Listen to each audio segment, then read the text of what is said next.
అలాంటిది నేనెందుకు దేవుని నుండి విడిపోవాలనుకుంటున్నా, అద్దు అని మళ్ళీ ఈయనకు మన దేవుళ్ళలోనే ఉందాము, చూద్దాము మన పరిస్థితి మారుతుందేమో అని నేను మళ్ళీ అన్నా.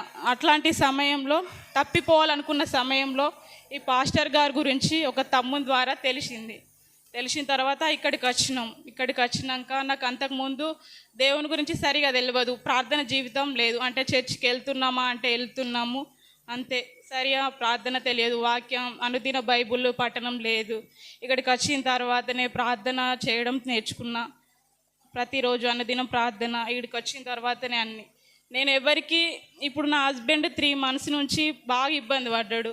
మా పరిస్థితిని చూసి పక్క వాళ్ళు హేళన చేయడం తప్ప చేరదీసే వాళ్ళకన్నా హేళన చేసేవారే ఎక్కువ ఉన్నారు. అలాంటి సమయంలో ఇక్కడికి వచ్చిన నుండి మాకు పాస్టర్ గారు ఎప్పుడు ఫోన్ చేస్తే అప్పుడు ప్రార్థన చేసేవారు.